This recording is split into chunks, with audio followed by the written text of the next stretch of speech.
வணக்கம் மக்களே.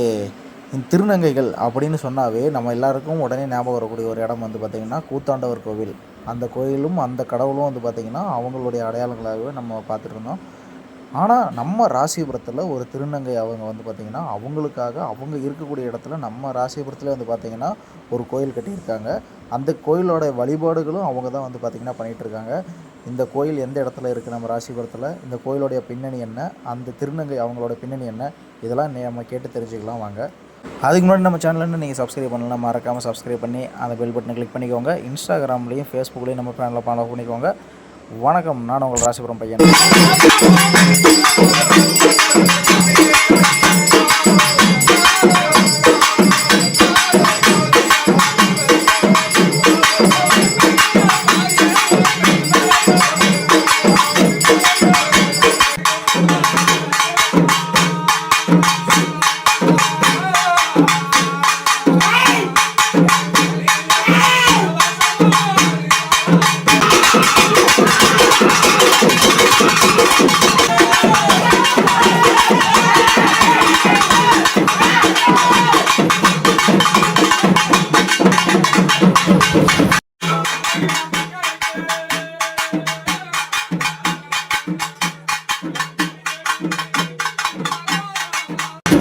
வணக்கம்க்கா. வணக்கம்.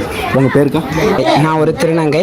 என்னுடைய பேர் கவி. நான் நாமக்கல் மாவட்டம், ராசிபுரம் வட்டம், கொளிஞ்சிப்பட்டி கிராமம்.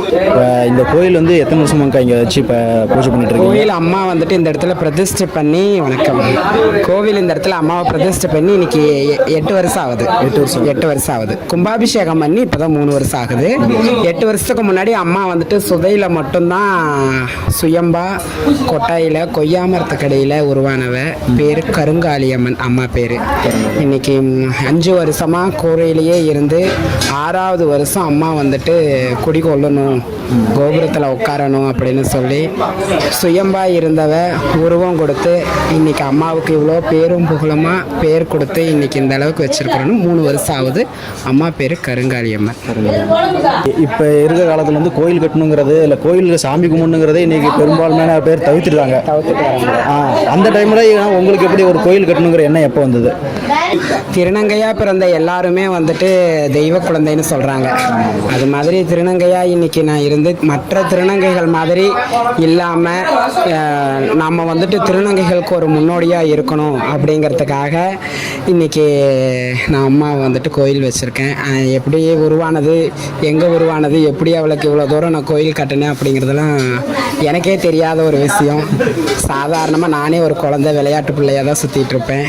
இந்த அளவுக்கு இன்னைக்கு நான் எடுத்து வச்சு இந்த அளவுக்கு நான் பூஜை பண்ணுறேங்கிறது எனக்கே அது தெரியாத ஒரு விஷயம். சாதாரணமாக நான் பாட்டுக்கு வீட்டில் ஒரு பூஜை ரூமில் வச்சு கும்பிட்டுக்கிட்டு இருந்தது தான். அதை எடுத்து மரத்துக்கடியில் வீட்டுக்குள்ளார சிலை வச்சு கும்பிடக்கூடாது அப்படின்னு எல்லாரும் சொன்னாங்க. அதை எடுத்து வீட்டுக்கு முன்னாடி நான் வளர்த்துன கொய்யா மரத்துக்கடியில் வச்சு கும்பிட்டேன். கொய்யா மரத்துக்கடியில் வச்சு கும்பிட்டு அந்த அம்மாவுக்கு அபிஷேகம் பண்ணி ஆராதனை பண்ணி பூஜை செஞ்சது தான் இன்னைக்கு இவ்வளோ தூரம் வளர்ந்துருக்கு. ஒரு தனிப்பட்ட ஒரு திருநங்கையாக கஷ்டப்பட்டு இன்னைக்கு நான் வாழ்க்கையில் எவ்வளவோ கஷ்டங்களை தாண்டி என்னுடைய வாழ்க்கை கடந்த காலங்களெல்லாம் ரொம்ப கசப்பானது. அத்தனையும் தாண்டி அத்தனையும் மறந்து எனக்கு ஒரு குழந்தையா, எனக்கு ஒரு தாயா, எனக்கு ஒரு நல்ல சகோதரியா, நல்ல தோழியா இருந்து இன்னைக்கு நான் அவளுக்கு நானும் எனக்கு அவன்னு சொல்லி 4 பேர்த்துக்கு கஷ்டம்னு என்னைக்கு அம்மாவை தேடி வராங்களோ, கவலை இன்னைக்கு எனக்கு கவலை கஷ்டம்னு என்னைக்கு அவங்க மனசில் தோணி அம்மாவை தேடி வராங்களோ அத்தனை பேர்த்து கவலைகளையும் அத்தனை பேர்த்து கஷ்டங்களையும் நீக்கி கொடுத்து இன்னைக்கு இந்த அளவுக்கு பேரும் புகழுமா இந்த இடத்துல உட்காந்துருக்கா. என்னையும் இந்த அளவுக்கு மாற்றி உட்கார வச்சிருக்கா. பொதுவாக இப்போ ஒரு கோயிலுக்கு ஒரு சிறப்பு இருக்கும். இந்த கோயில்னால் இந்த நாளில் நம்ம சிறப்பு பண்ணுவோம் அப்படின்னு ஒரு கோயிலுக்கு ஒரு சிறப்பு இருக்கும். அந்த மாதிரி நீங்கள் இந்த பண்ணியிருக்க இந்த கோயிலுக்கு என்ன ஒரு சிறப்பு? இந்த கோயிலில் என்ன சிறப்பு அப்படின்னா, காளினாலே எல்லாரும் நினைப்பாங்க காளின்னா அகோரமானவ, ஆக்ரோசமானவ, காவு பூசக்காரி, சுடுகாட்டில் இருக்கிறவ அப்படின்லாம். நம்ம கோயில் கருங்காளியம்மன். நம்ம கோயில் இருக்கிற இந்த கருங்காளி சுத்தமான பச்சை பூசக்காரி, சுத்தமான சைவ பூசக்காரி. இவ முழுக்க முழுக்க ஆக்ரோஷமோ ஆங்காரமோ ஓங்காரமோ இவளுக்கு கிடையாது. முழுமையான பச்சை பூசக்காரி. இவளுடைய சிறப்பு என்ன அப்படின்னா, குழந்தை வரம் வேண்டி வரம் அனைத்து பக்தர்களுக்கும் அம்மா குழந்தை வரத்தை அள்ளி தந்துக்கிட்டு இருக்கா. ரொம்ப சந்தோஷம் ஐயா, ரொம்ப சந்தோஷம். சரிங்க, ரொம்ப சந்தோஷம். ரொம்ப குழந்தை வரத்தை அள்ளி தந்துகிட்டு இருக்கா. ஆடி மாதம் ஆனால் அம்மாவுக்கு வந்துட்டு இங்கே வளகாப்பு நடக்கும். அம்மனுக்கே வளகாப்பு நடக்கும். வருஷம் அம்மனுக்கு வந்துட்டு கும்பப்படையல் போட்டு வருஷத்தில் ஒரு தடவை மட்டும்தான் கும்பச்சோறு கொடுப்போம். அந்த கும்பச்சோறு சாப்பிட்றது மூலிமா எத்தனையோ குழந்தை இல்லாத பெண்கள் இன்னைக்கு குழந்தை பெற்று இங்கேயே நம்ம கோயில்லையே வளகாப்பும் நடத்திக்கிட்டு வராங்க. ஆடி மாதம் வந்து பார்த்தீங்கன்னா உங்களுக்கு தெரியும், இந்த வருஷமும் 6 பேர்த்துக்கு வளகாப்பு பண்ணிவிட்டோம். இது மாதிரி ஒவ்வொரு வருஷ திருவிழாவுக்கும் ஒவ்வொரு வருஷம் அம்மாவுடைய வளகாப்பு அன்னைக்கு யாரெல்லாம் குழந்தை வரம் வேண்டி வராங்களோ அத்தனை பேர்த்துக்கும் குழந்தை வரத்தை அள்ளி கொடுத்துட்டு இருக்காங்க. அது இவளுடைய மிக முக்கியமான ஒரு சிறப்பு. இப்போ பொதுவாகவே திருநங்கைகள் அப்படின்னா இன்னைக்கு வந்து மக்கள் வந்து கொஞ்சம் பயந்து போகிறதே இல்லை, ஒதுங்கி போகிற மாதிரியான ஒரு இது இருக்கும். ஆனால் இங்கே வந்து பார்த்தப்போ உங்கள் கூட எல்லாருமே பார்த்தீங்கன்னா இந்த பகுதியில் இருக்க எல்லாமே ஒன்றா இருக்காங்க. இதிலிருந்து தெரியுது நீங்கள் இவங்க கூட எவ்வளோ ஒரு ஒற்றுமையாக இருக்கீங்கிறது புரியுது. இந்த ஒற்றுமை உங்களுக்கு முதல்ல இருந்தே இருந்துச்சா இல்லை இப்போ கிடைச்சதுங்களா? இல்லை, எனக்கு வந்துட்டு இது முதல்ல இருந்தே இருக்கு. ஏன்னா இது என் தாத்தா பிறந்த இடம், என் சொந்தம், என் பூர்வீகம். நான் இங்கேயே தான் பிறந்தேன், இங்கேயே தான் வளர்ந்தேன், இங்கேயே தான் திருநங்கையாகவும் மாறினேன். அதனால் இங்கே இருக்கிற மக்கள் வந்துட்டு எல்லாருமே என் கூட சகஜமாக தான் இருக்காங்க. அதனால் இங்கே இருக்கிற சூழ்நிலை வந்துட்டு எல்லாருமே என் கூட ஒரு நல்ல ஒரு மனுஷியாக தான் என் கூட பழகிக்கிறாங்க. நீங்கள் சொல்கிற மாதிரி திருநங்கைகள் பார்த்தா பயப்படுறதோ திருநங்கைகளை பார்த்து ஒதுங்கி போகிறது அதெல்லாம் கொஞ்ச நாளுக்கு முன்னாடியே, ஒரு 5 வருஷத்துக்கு முன்னாடியே முடிஞ்சிருச்சு. இப்போத்த காலகட்டத்துக்கு திருநங்கைகள் எவ்வளவோ வரவேற்கப்படுறாங்க. எத்தனையோ விஷயங்களில் திருநங்கைகள் முன்னேறி கொண்டே வந்துகிட்டு இருக்காங்க. இனி வரும் காலங்களில் திருநங்கைகளும் சக ஒரு மனிதர்களாக கருதப்படுவாங்க.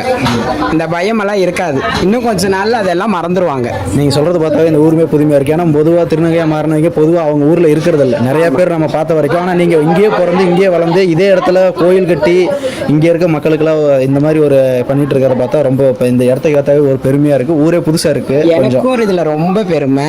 ஏன்னா நார்மலாகவே திருநங்கைனாலே ஒன்று அப்பா அம்மா ஏற்றுக்க மாட்டாங்க, இல்லையா கூட பிறந்த அண்ணன் தம்பிங்க அக்கா தங்கச்சிங்க ஏற்றுக்க மாட்டாங்க, இல்லையா ஊர் ஏற்றுக்காது.